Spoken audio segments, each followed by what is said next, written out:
Hello everyone! Ayan, kumusta po sa inyong lahat? So for today's video ay tara at samahan niyo po ako magluto nitong ating isa na namang napakasarap na ulam.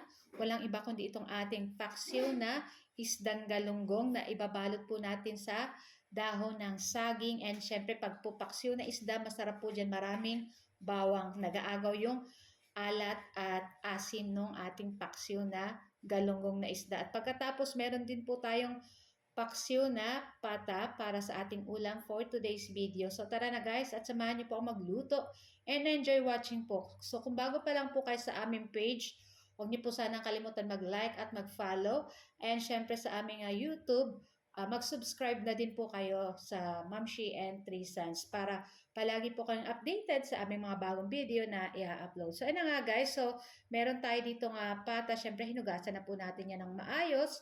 At pagkatapos ay magpapakulo po tayo ng tubig dyan hanggang palambutin natin dyan yung ating pata. So, pag kumulo na yung ating tubig doon sa ating pata, tanggalin lang natin yung mga nasa ibabaw.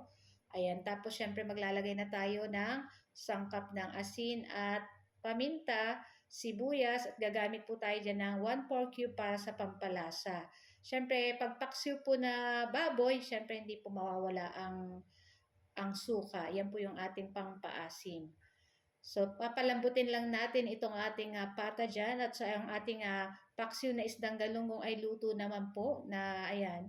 So, itong ating pata ay lulutuin lang po natin hanggang lumambot kasi masarap po sa ating paksiw na pata ay super lambot. Yung parang melts in your mouth na yung taba-taba ay masarap. Lalo na po kung may sausawan pa kayong patis, kalamansi na may konting sili. Nako, napakasarap po niyan. At syempre ang ating paksiw na isdang galunggong ay masarap po yan pagkaaga ay piprituson mo. Tapos may fried rice ka at kape. Talagang super yummy po niyan. Ayan, so yung ating paksiw na pata ay malambot na po yung ating pata dyan. So naglagay na po ako dyan itong ating dalawang pirasong siling pangsigang para mas mabango po pag nilalagyan ng siling pangsigang. Ayan. Napakasarap ng ganitong ulam guys, lalo na at medyo maulan na naman po. Ayan, so sa ating mga friends dyan na ingat-ingat naman po tayong lahat. At ayan na nga, at luto na rin to guys, at pwede na rin po kami kumain ng aming lunch. At ito lang po ang aming video today, at sana po ay nag-enjoy kayo. Huwag niyo po sana kalimutan mag-like, comment, at pa-share na rin po ng ating video.